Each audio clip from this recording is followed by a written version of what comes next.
The laughter was the sound of someone who had never truly heard the word no. It was the laughter of a man whose money had become a weapon so sharp he had forgotten it was still just currency. Anthony Blackwood, with his 55 years of unquestioned privilege, was leaning against the balcony railing of his Hamptons estate, a glass of single malt scotch in hand, observing that girl from the boondocks as if she were a gnat that had just landed in his creme brulee. Cure. He repeated the word as if it were an obscenity, as if she had said something that violated the laws of physics themselves. You, a girl who probably can't tell the difference between a quartz and a piece of driveway gravel, are going to do what all of Western medicine with its billion-dollar labs and celebrity doctors couldn't do. Marina stood firm. Her bare feet touched the cold slate of the balcony. She hadn't been invited to sit. Anthony didn't invite the help to sit. She knew the rules of this place. She knew them because she had grown up watching people like Anthony from afar, understanding that the world had two speeds. His, where everything was fast and easy, and the rest of humanity's, where everything was slow and impossible. "It's not that science couldn't do it," Marina replied, and her voice held a calmness that was almost terrifying. "It's that greed didn't allow anyone to try." Anthony stopped laughing.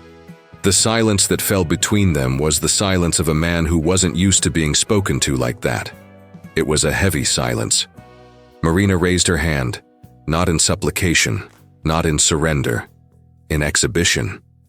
Between her fingers, she held a small crystal pendulum. It was old, it was worn, but there was something about it that captured the light in a way that seemed almost impossible. In the center of the crystal, there was a unique metallic inclusion, a refracted mirror that transformed every ray of sunlight into a microscopic rainbow. "You laugh because you only see the price of things," Marina said, whispering, yet her voice echoed as if she were screaming. "My father sees the value of them, including this crystal that your father sold for nothing." Anthony went white, not gradually, suddenly, as if Marina had pulled back a curtain and revealed something he had spent his entire life trying to hide. "How did you?" he started, but didn't finish. "Because my father kept the record, because my father is a geologist, and because your father, well, your father was just a man who didn't understand the difference between a trinket and a treasure." Time rewound. It went back to a land where two worlds existed in parallel, separated not just by tax brackets, but by the ability to see. Louis's house was the home of a man who had chosen to be poor because he understood that true wealth didn't fit through glass doors or into infinity pools.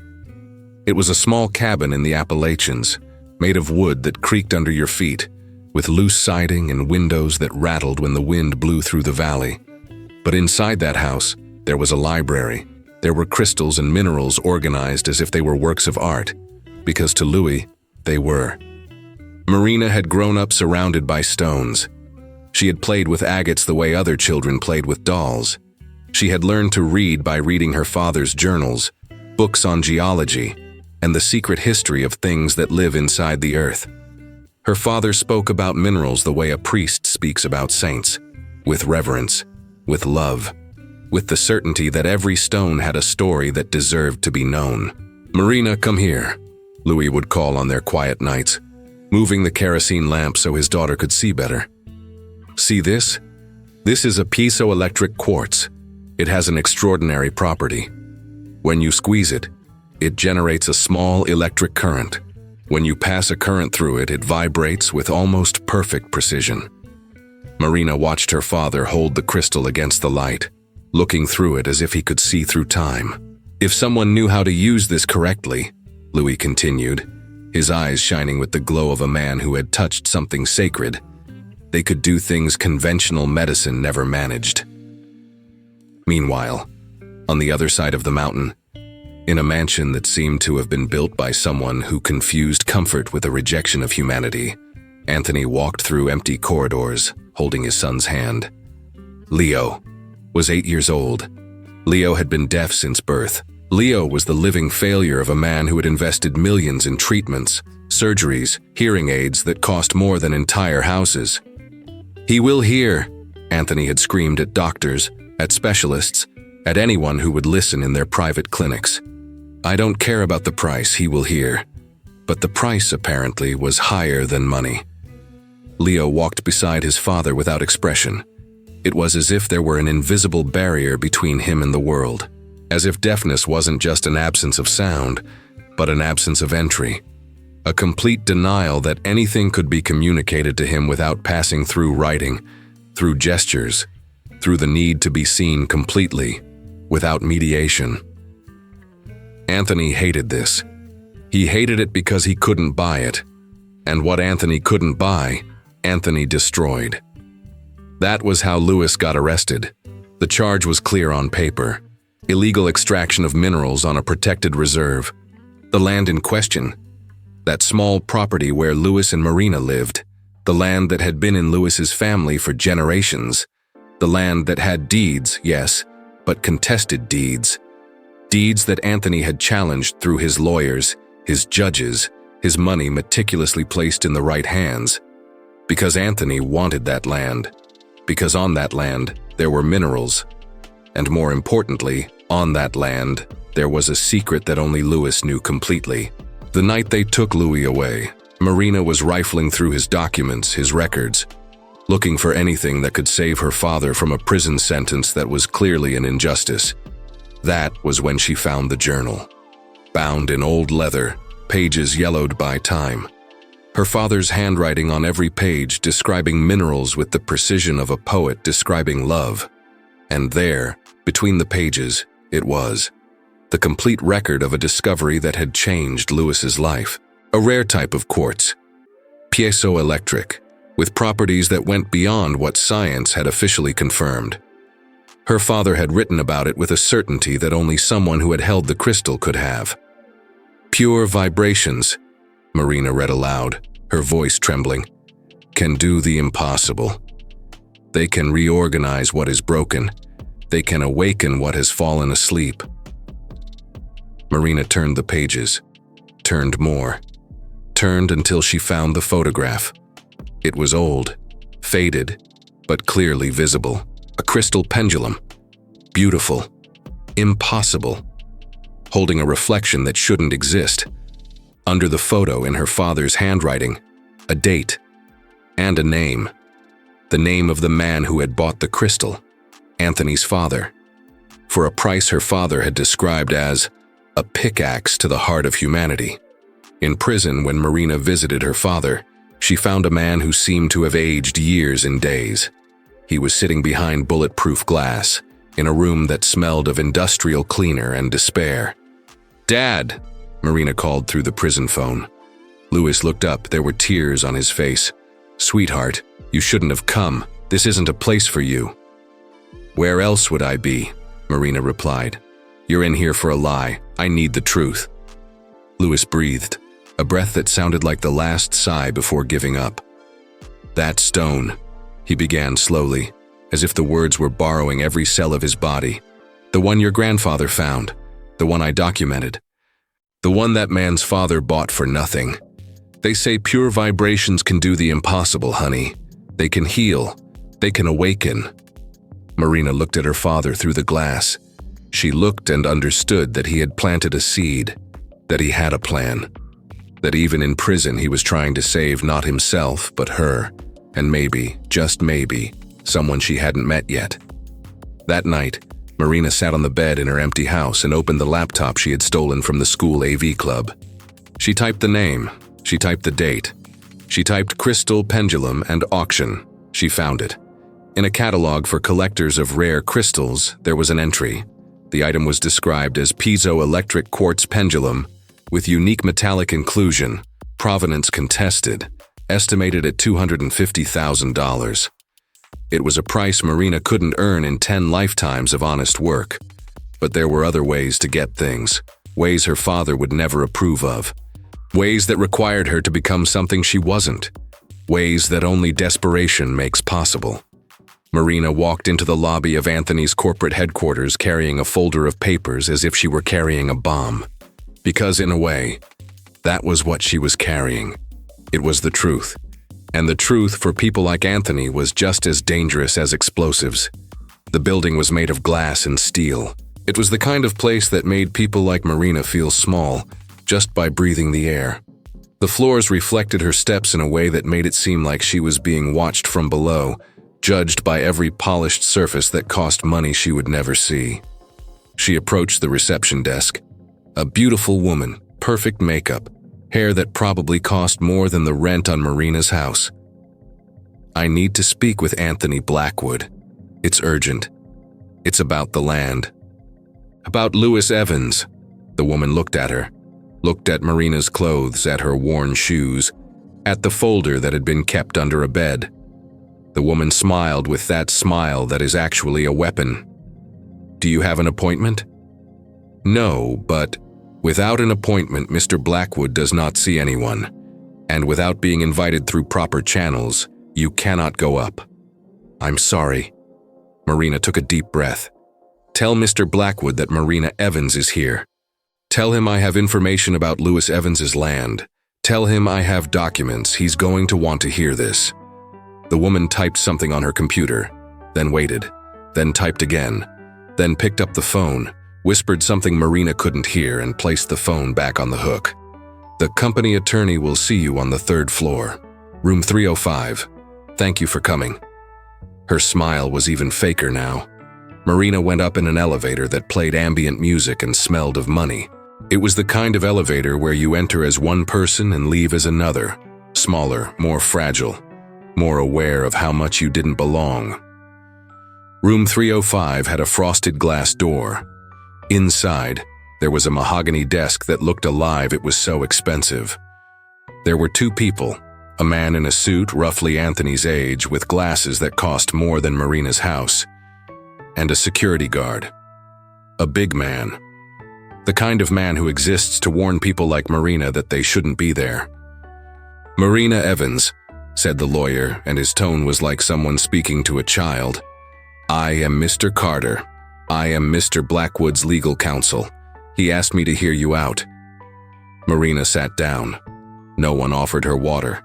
No one offered her anything. "Thank you for seeing me," Marina began, opening her folder. "I have documents showing that the land where my father lives and where he was arrested legitimately belongs to my family. But more importantly, I have information about a special mineral that is on that land. A mineral Mr. Blackwood can exploit commercially. I am here to propose a trade." She placed the papers on the desk. Property deeds, copies of her father's journal, technical descriptions of the quartz. Mr. Carter didn't look at the papers, he just observed them as if they were trash someone had dumped on his desk. "A trade," he repeated, and there was amusement in his voice. "You are here, young lady, offering a trade. Interesting. Do you know what trade means in a legal context?" "It means both parties agree to give something in exchange for receiving something," Marina replied. "Exactly. It means mutual agreement. What you have, of course, is zero. Your family has no legal property rights. Mr. Lewis Evans was convicted of illegal mining. Therefore, any claim your family has on that land is non-existent. But the documents that possess no legal validity because they are being contested by counter-documented legal ownership. Documents that, by the way," continued Mr. Carter, picking up a page of her father's journal, "contain dubious scientific claims about pseudo-magical properties of minerals. What exactly is the scientific accreditation for these allegations regarding healing vibrations?" Marina took a deep breath. "My father is a respected geologist. A geologist in prison for illegal environmental exploitation," interrupted Mr. Carter. "That significantly affects his credibility. And you, well, you are an unqualified woman with a diary full of pseudoscience." He leaned back in his chair. "Let me be clear. What you are doing here is extortion. You entered this office with the intent to threaten Mr. Blackwood with lawsuits based on false documentation and unfounded accusations. You are trying to blackmail him with promises of miraculous solutions to a medical problem. This is quackery. This is a crime." Marina opened her mouth. I recommend you leave this room now and never return. Otherwise, I will see to it that you are prosecuted for attempted extortion, fraud, and harassment. Can you afford to face a lawsuit, Miss Evans? Silence was the answer. Excellent. Then you will leave this room, you will leave this building, and you will forget you ever knew the Blackwood Corporation. The security guard moved. It was a simple movement. Just a step. But it was enough. Marina understood she should stand up. She took her papers, took her journal. Her heart was beating so fast she thought it might exit her chest. She stood up. "You're wrong," Marina said, her voice shaking. "You know you're wrong. Science isn't pseudoscience just because you don't understand it. And my father isn't in prison because he's guilty. He's in there because you put him there." Mr. Carter smiled. "Prove it," he replied. "But first, get out of my building." The hallway back to the elevator was long. Marina walked down it like someone in a dream, like someone who had lost something and couldn't remember what it was, only knowing it was lost. That was when she saw it. A door ajar. A door that should have been closed. And through that door, a window. And in front of that window, a boy. Leo. He was sitting in front of a large aquarium. Very large. Full of exotic fish gliding through the water with the lightness of things happy in their isolation. Leo watched those fish with an expression that was almost envy. As if he wished he were a fish. As if he wished to be anything other than a deaf boy in a soundproof room. The room Leo was in was sterile. It looked like a clinic. The walls were white. The floor was white. The aquarium was the only point of color in a universe of nothing. And Leo was alone. Completely alone. Marina stopped walking, stopped breathing, because in that instant she understood something that had been hidden during this entire journey. It wasn't about her father. It wasn't about the land. It wasn't about proving she was right and Anthony was wrong. It was about that boy. It was about the loneliness pulsing in that white room like an imprisoned heart. Leo turned his head. His eyes met Marina's for a second that lasted an eternity. And in that second, Marina saw something no one had taught Leo to hide. Hope. Hunger. The desperation of someone who had aged without being born because he had spent 8 years in complete silence. The door closed. The security guard shoved her to the side, reminding her that rich children were protected, and that women like Marina had no right to see them for longer than a second. But that second had been enough.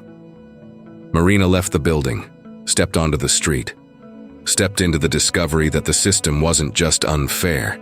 The system was a fortress built to protect men like Anthony and imprison people like her father and boys like Leo in different types of cells. That night, she tried to call the prison, tried to see her father, but she couldn't even reach the front desk. Her father had been transferred. Where? Why? No one would say. She found out 3 days later, through a friend who worked in the correction system. Her father had been transferred to administrative segregation due to unstable behavior, which meant Anthony had put money in the right hands, and her father had been moved to an even darker place. Marina sat on her bed that night and looked at the crystal pendulum drawing she had taken from her father's diary, looked at it against the light, looked at that microscopic rainbow that seemed impossible. And then she understood. It wasn't about convincing Anthony. Anthony had already decided. It wasn't about proving anything to the system. The system had locked the door. It was about Leo. It was about reaching that 8-year-old boy sitting in a white room, waiting for anything that could make the silence seem less eternal. It was about finding a way in where she wasn't welcome, reaching the inaccessible, making a man like Anthony see the impossible. Marina grabbed the stolen laptop again, typed crystal pendulum auction, typed how to get money fast, and then she began making plans her father would never approve of. Plans that would require her to become someone she herself wouldn't recognize. Because sometimes desperation forces us to see that rules don't exist to protect people. Rules exist to protect money. And if you want to reach someone behind walls of money, you need to learn to speak the language of money, even if it means becoming someone that language consumes completely. The job as an assistant gardener had been the easiest lie Marina had ever told. She had simply forged references, showed up in work clothes that looked legit, and said she had experience with plants. The agency supervisor hadn't verified a thing. Rich people don't check the details of the people who tend their lawns. Anthony's mansion was different on the inside than Marina had imagined. It wasn't just big. It was a labyrinth of spaces that never connected, rooms that existed only to show that there were rooms. There was a media room, a reading room, music room where no one played music. It was like living inside a man's ego. Marina had started working in the garden, a garden that was more artificial than anything at a theme park. Flowers pruned to look like sculptures, grass so green it looked like plastic. It was a world of lifeless perfection. But Leo came. Every day Leo appeared in the garden at the same time. He came alone, which surprised Marina. A deaf child left alone was like leaving a small bomb alone waiting to explode. But Leo didn't explode. Leo just sat on an iron bench and watched Marina work. Marina had felt that gaze on the first day. She had turned and seen those eyes trying to communicate through the silence, eyes hungry for company. She had smiled. Leo hadn't smiled back, but he had stopped moving. And not moving was, for a deaf child, close to a smile. In the following days, Marina had started drawing. Drawings in the dirt. Simple drawings.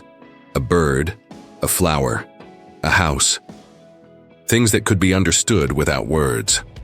Because Leo lived in a world without words. He lived in a world where he had to learn everything through images, through gestures, through the need to be completely seen. Leo approached these drawings as if they were secret messages. He approached and observed them, then looked at Marina. And Marina smiled. And Leo, after 3 days, smiled back. It was a small smile, but it was real. "Don't your parents come here?" Marina had asked one afternoon. Using gestures, using facial expressions, using the language Leo understood. She had done her research. She knew Leo had been trained in basic lip reading, but preferred gestures. That there was a whole world of communication that had been opened to him, but no one in his house really used it because no one in that house knew how to speak it. Leo had pointed to the house, made a gesture that meant, "He is very busy," moved his body in a gesture that meant fear, that meant isolation, that meant, "He is ashamed of me." Marina had felt something break inside her at that moment. "I'm not ashamed," Marina had said, using her hands, using her face, using every part of her body to communicate. "You are perfect. You just listen differently. It's okay." Leo had blinked, as if someone had told him something no one had ever said before.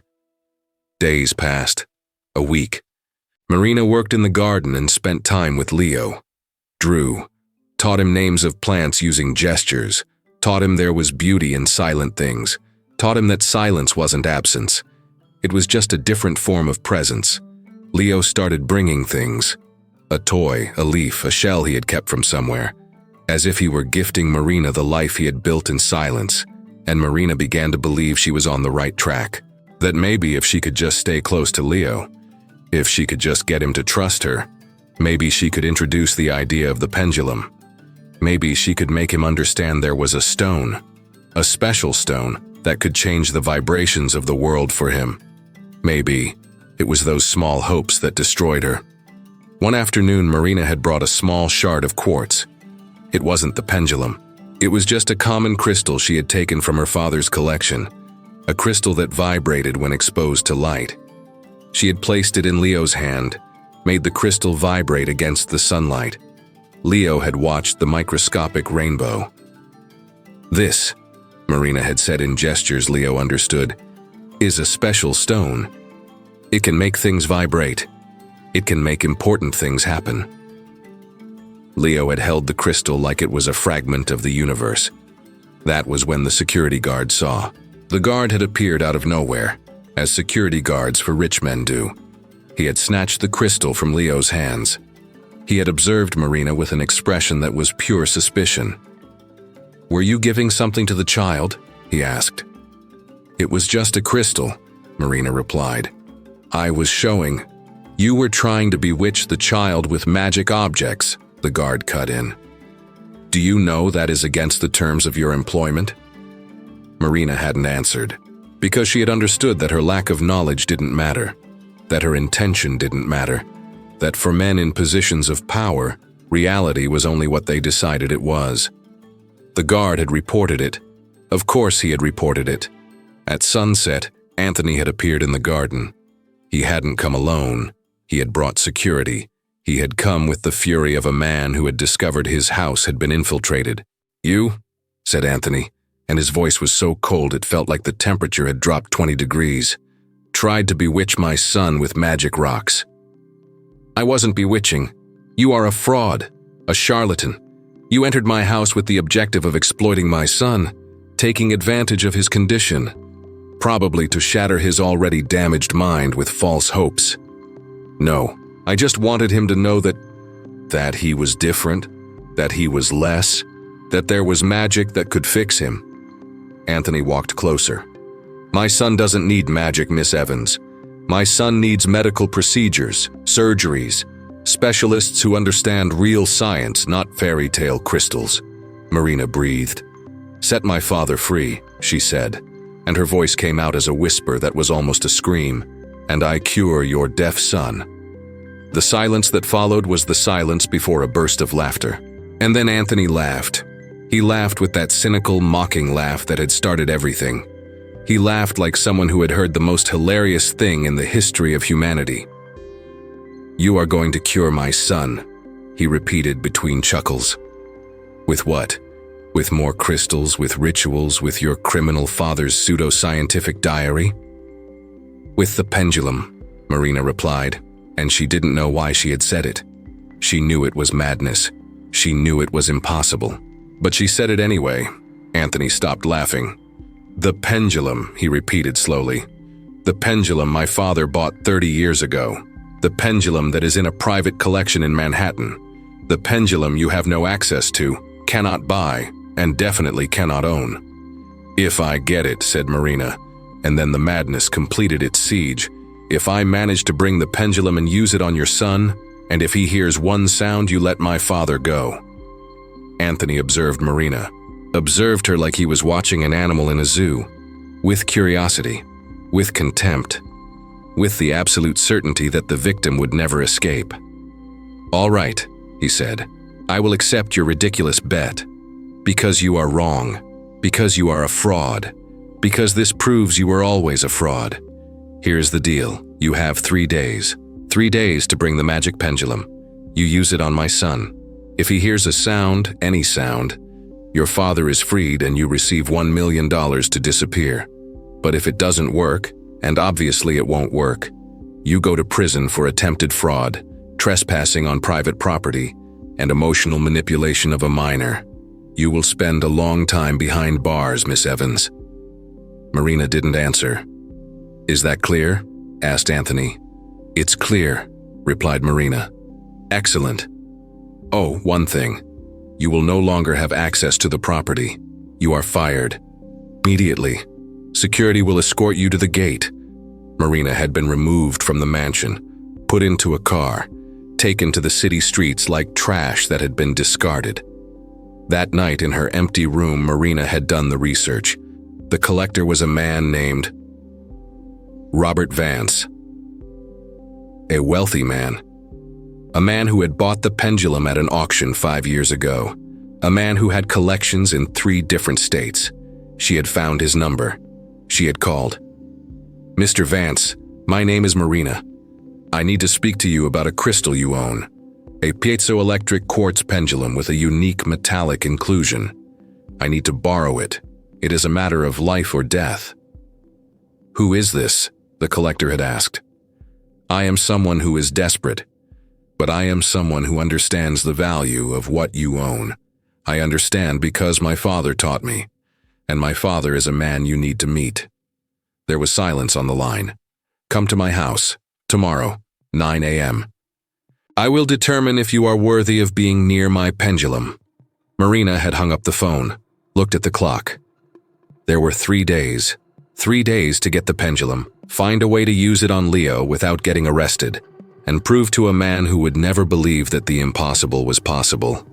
She had started preparing things, grabbed the stolen laptop, started researching everything about the pendulum, everything about piezoelectric vibrations, everything about how a crystal could reorganize auditory structures. And then she had stopped, because she understood something that terrified her. She didn't know if it would work. Her father had theories, had research, had notes. But no one had tested this. No one had truly tested this. She was about to bet her father's freedom on a theory, on a possibility, on a maybe. But that was what living in desperation was. It was being so erased that you simply jumped, hoping there was ground on the other side. It is revolting to see someone forced to make impossible bets because the system is built to destroy those who have no power, isn't it? To see a young woman ridiculed, exploited, and put in a situation where she has to choose between her father's freedom and her own sanity. If you also think this is wrong, if you are also furious for those who have no voice, smash that like button right now to support Marina and all the women fighting against systems built to crush them. Robert Vance was a man who had understood, at some point in his life, that collecting things was a way of collecting stories.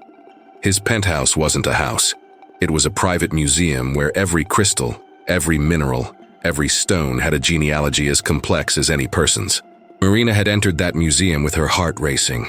3 days, literally 3 days. The pendulum, Robert had said when he received her. "You want to borrow the pendulum?" "Yes, sir. It is an urgent matter. A child depends on it." Robert had led her through rooms of crystals, rooms where light refracted in thousands of different directions, rooms that felt like you had walked inside a rainbow. "Do you know," Robert had started, "that this crystal is a rarity, that it was bought at auction for nearly $250,000? "Yes, sir." "And do you know why? Why is it so valuable?" "Because it is a work of engineering," Marina had replied slowly. "Because it was created with purpose." Robert had stopped. "Come," he had said. He had led her to an office, opened a crystal case. Inside it, the pendulum. That pendulum she had seen in old photographs. That pendulum that had started everything. This crystal was created 45 years ago by a man named Lewis Evans Sr. "Your grandfather, I presume?" Marina had nodded. "Your grandfather was a brilliant engineer. He created this as a piezoelectric tuner. It wasn't a charm. It was a precision instrument. When you warm it in your hand and tap it lightly, it emits a very specific vibrational frequency, a frequency of exactly 128 hertz, measured and calibrated through calculations involving the crystal's composition, the metallic inclusion, and the exact geometry of the shape." Marina breathed. "How do you know all this?" she asked. "Because when I bought this crystal, it came with a document, a letter, from the inventor's son explaining what this crystal was, explaining that it had been stolen, explaining that the true story was very different from the story the world knew." Robert picked up an old letter from the desk.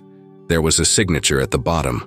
Louis's signature, Marina's father, but younger, much younger, from a time when there was still hope in his eyes. "Your father wrote this?" asked Marina. "Your father wrote this to warn me that I held stolen property, that the fortune built on the sale of this crystal was a fortune built on a lie." Marina blinked. "What do you mean?" Robert sat down. He was a tired man, a man who had understood long ago that collections don't satisfy, that wealth doesn't fill the void, that history is all we have left. "Your grandfather created this crystal, created it as a medical research instrument.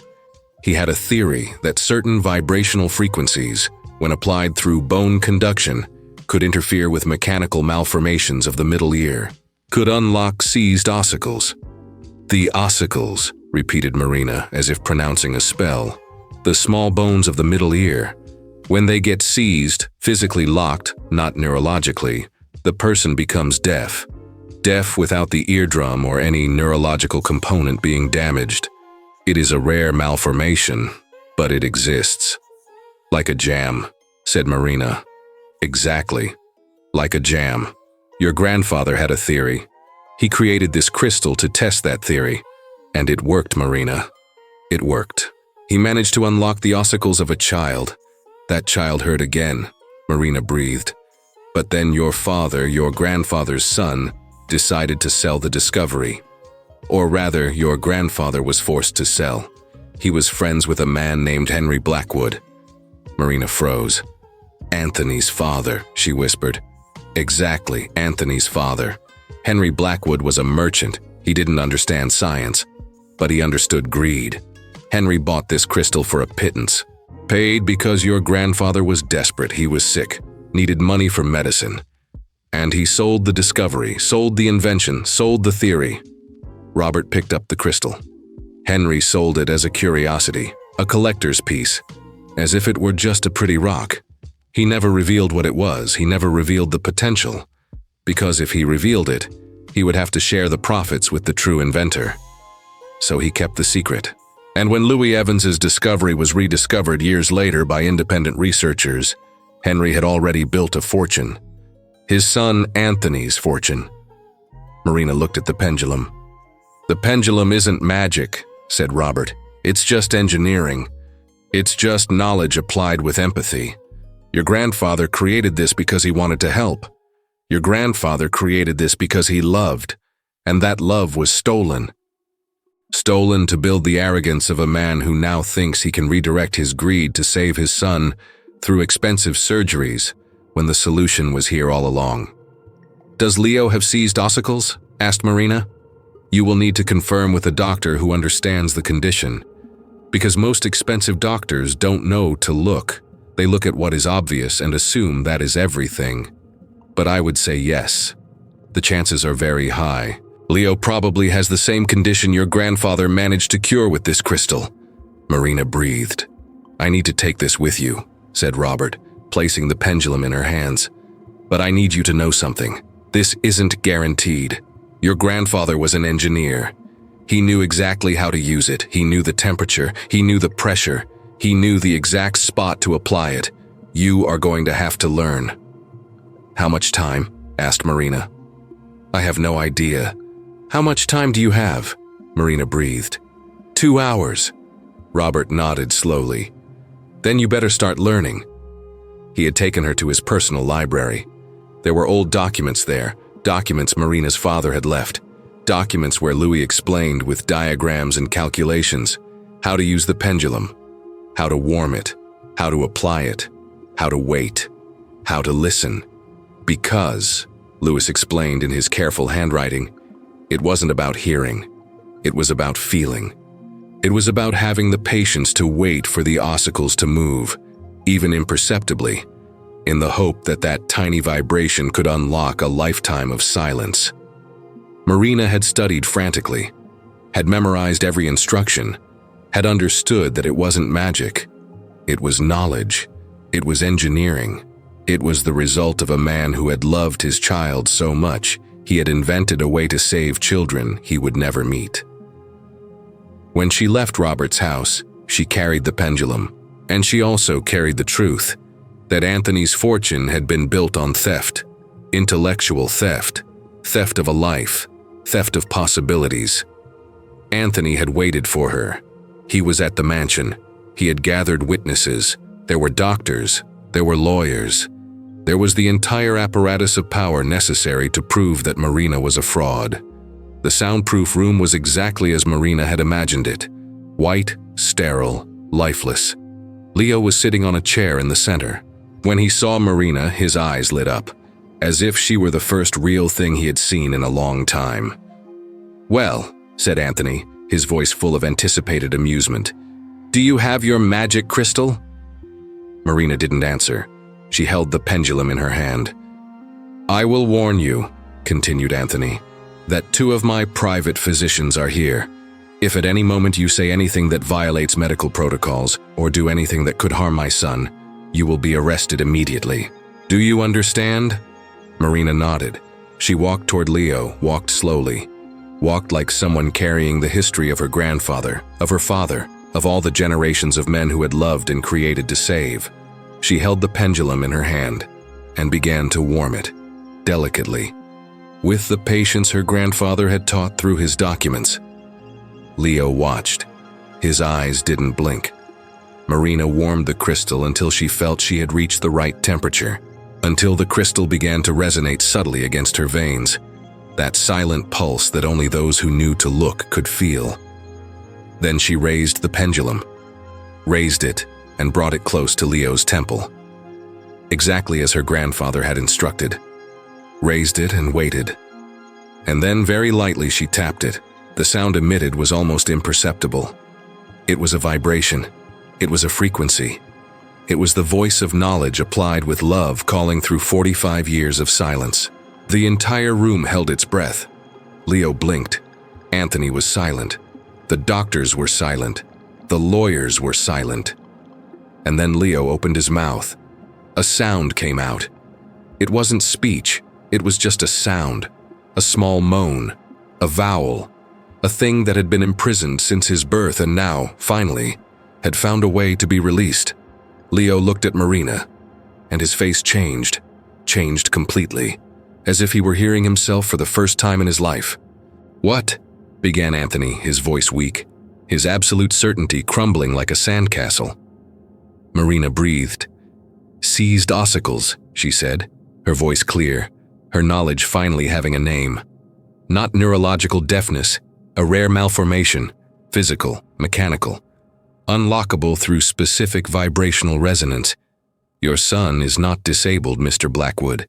Your son is a boy who needed knowledge applied with empathy, and you built a fortune on the theft of that knowledge." Anthony opened his mouth, closed it, opened it again. How do you know?" "Because my grandfather discovered this 45 years ago. Because my father guarded this discovery. Because you stole from both and built your arrogance on what you never understood." Leo made another sound, bigger this time. A laugh. A sound that was simply the liberation of a child who, for the first time, had discovered his voice existed. The silence in the soundproof room was so complete it seemed solid. It felt like if you touched it, your hand would pass through something dense and immobile. Marina held the pendulum near Leo's temple. Her heart beat so fast she thought he might feel it through the proximity. Her hand was steady. She had studied well. She had memorized well. She warmed the crystal, felt its resonance against her veins. The perfect temperature, exactly as her grandfather had instructed. Then she touched it, very lightly. Just the touch necessary to make the crystal vibrate at the specific frequency. Nothing happened. Second one. Anthony breathed. Second two. One of the doctors exchanged glances with the other. Second three. Marina continued. Held the pendulum in place. Let the vibration do its work. Let 45 years of knowledge applied with love do its work. Second four. Anthony let out a small sigh of disdain. It was the sound of a man whose certainty had been confirmed. It was the sound of someone who had been right all along. It was the sound of false victory. But Marina didn't give up. She took something she had kept in her pocket. A tuning fork. A simple medical tuning fork she had borrowed from Robert. She made it vibrate. Made it vibrate in the air, away from Leo. Leo didn't move. The doctors watched, their expressions unchanging. Then Marina did what her grandfather had taught through his old documents. She placed the base of the vibrating tuning fork directly on Leo's head.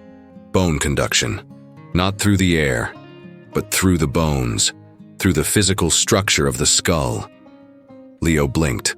Confusion crossed his face, as if he had felt something he had never felt before, as if the world had added a dimension he didn't know existed.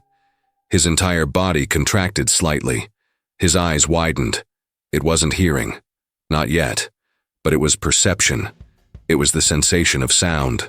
It was the understanding that the world vibrates. Anthony went pale. Leo raised his hand to his head, to the spot where the tuning fork had touched. His small fingers explored the space, as if looking for something tangible that had entered his body. Then Leo looked at Marina, and his eyes filled with tears. Not of fear, of confusion, of discovery, of someone who had lived 8 years in a world that had a dimension he never knew was missing. "Again," whispered Leo in gestures Marina understood completely. Marina made the tuning fork vibrate again, placed it on Leo's head again. Leo felt it, felt the vibration traveling through his bones, felt it like a new and impossible and real thing. "You," started Anthony, his voice weak, his certainty vanishing like snow under the sun. "It's not perfect hearing," said Marina, her voice clear, her knowledge finally holding power. "Not yet. Probably never will be like yours. But it's a start. It's an open door. It's the perception that the world vibrates. And with time, with training, with patience, Leo can learn to listen through a different way of being here." Anthony walked toward Leo, slowly, like someone who had been completely undone. He held his son's head, saw for the first time the genuine expression of discovery on his face, saw for the first time something that no expensive surgery, no precision hearing aid, no money had been able to buy. He saw his son alive, truly alive, and silently Anthony understood that he had lost something he might never recover. Not the money, his humanity. "Release, Lewis," said Anthony, his voice almost inaudible. "Sir?" asked the lawyer. "Release Louis Evans, immediately. Drop the charges. Do whatever is necessary now." The lawyer looked at Marina, looked at Leo, understood that something fundamental had changed in the universe. "Yes, sir," he replied. "Prison is a place where time doesn't move the same way, where hours are longer, where days are darker."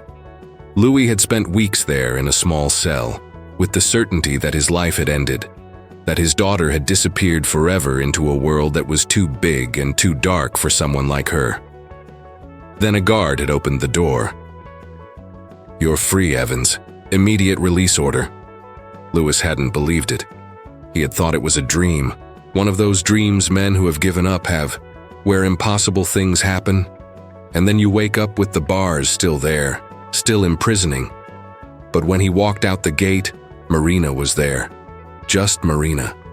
And when he saw her, he understood that his daughter had done the impossible, that she had succeeded, that she had saved not just herself, but him. They embraced. There were no words. Words don't fit in moments when the world pieces itself back together. The months that followed were slow. They were the right speed. They were the time needed to heal, to rebuild, to understand that victory isn't a moment. It's a process. Lewis got the land back. He received a settlement for years of unshared profit, calculated meticulously by accountants who understood that theft is theft, even if it travels through the mouths of powerful men. He and Marina transformed that land, transformed it into a laboratory, into a space where knowledge could be researched, shared, developed. Anthony had offered a partnership, had offered funding, had offered everything money could offer. They refused.